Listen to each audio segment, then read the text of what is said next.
ये एक ऐसा क्लाउड है जिसकी वजह से 1700 पीपल और 3500 लाइव स्टॉक एनिमल्स सफोकेट होकर मर गए थे। वैसे तो क्लाउड्स जब भी आते हैं तो एक उम्मीद होती है बारिश की और वेदर के अच्छे होने की, लेकिन ये पहला ऐसा क्लाउड था जिसने लोगों और जानवरों की जान ले ली।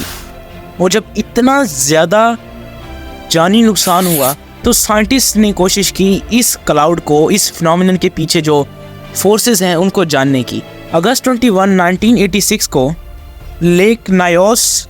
जो कि एक छोटी सी क्रेटर लेक है कैमरून के रीजन में पाई जाने वाली, इसमें एक वोल्केनिक इरप्शन होती है और इस वोल्केनिक इरप्शन की वजह से ये बहुत बड़ा क्लाउड बनता है कार्बन डाइऑक्साइड का, जिसकी वजह से बहुत सारे लोग और जानवर सफोकेट हो जाते हैं। और ये इरप्शन कोई सिंपल इरप्शन नहीं होती, ये एक बहुत रेयर इरप्शन होती है जिसको लिमिक इरप्शन कहते हैं। और इसकी लिमिक इरप्शन की डेफिनेशन यही है कि ऐसी इरप्शन जिसमें अचानक से कार्बन डाइऑक्साइड के जो क्लाउड्स हैं वो उठना शुरू हो जाए, और ये हिस्ट्री में बहुत कम दफ़ा ही ऑब्जर्व किया गया है। अब लेक नायोस जो है ये कैमरून रीजन के ऑलमोस्ट 315 किलोमीटर्स नॉर्थ वेस्ट में पाया जाता है,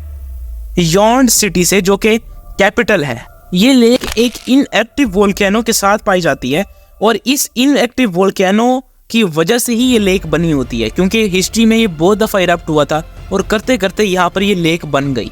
ये लेक इतनी ज़्यादा डीप है कि इसके नीचे एक मैग्मा पॉकेट लाई करती है,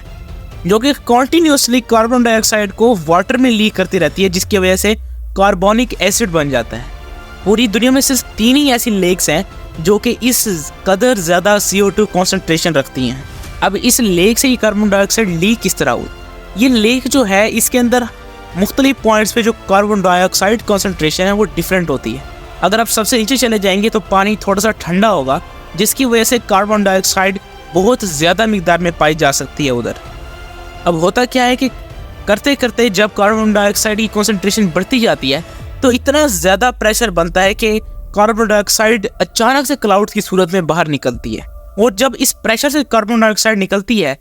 तो ये एक्सप्लोसिव इफेक्ट शो करता है, क्योंकि इसके अंदर कार्बोनिक एसिड भी होता है। साइंटिस्ट बहुत सारी थीरीज पेश करते हैं इस फिनोमिनन के अकर होने के लिए, जिसमें सबसे पहली जो थीरी है वो है एक्चुअली लैंड स्लाइडिंग, कि भाई एक लैंड का छोटा सा टुकड़ा लेक में गिर गया होगा और वाटर कॉलम उससे डिस्टर्ब हो गया होगा, जिससे जो प्रेशर बिल्डअप हुआ था वो अचानक से डिसरप्ट हो गया होगा और क्लाउड्स कार्बन डाइऑक्साइड के बाहर निकल गए होंगे। दूसरी थीरी है सेस्मिक एक्टिविटी, यानी कि जो टेक्टोनिक प्लेट्स हैं उनके हिलने की वजह से ये लेक थोड़ी सी डिस्टर्ब हो गई होगी और अचानक से ये क्लाउड्स बाहर निकले होंगे। खैर, इसमें से जो भी हुआ हो, अब इसका प्रोसेस ये है कि ये जो लेक है इसके अंदर जब भी ये इरप्शन प्रोसेस हुआ था तो हुआ ये था कि जो डेप्थ्स में जो कोल्ड वाटर जो मैंने पहले आपको बताया था उसके अंदर बहुत ज़्यादा प्रेशर बिल्डअप हो गया था और कुछ भी चेंज हुआ और वो प्रेशर इतना ज़्यादा बढ़ गया कि कार्बन डाइऑक्साइड के जो बबल्स हैं वो अपीयर होना शुरू हुए, और जैसे जैसे वो ऊपर बढ़ते जा रहे थे तो इनका जो वॉल्यूम है वो बढ़ता जा रहा था और ये एक्सपेंड होते जा रहे थे, क्योंकि ऊपर प्रेशर जो है वो डिक्रीज होता जा रहा था। और ये अचानक से इतनी सिवियरली बाहर निकले क्लाउड, जैसे कि अगर मैं आपको एक एग्जांपल दूं कि आप सोडा कैन को थोड़ा सा शेक करें और उसके बाद अचानक से उसको खोलें तो जो ऊपर से बबल्स निकलेंगे, क्लाउड निकलेगा, बिल्कुल उसी की तरह इस लेक में हुआ है। इस क्लाउड के अंदर approximately 1.6 million tons of carbon dioxide थी। ये क्लाउड इर्द गिर्द के बहुत वास्ट एरिया पे फैल गया था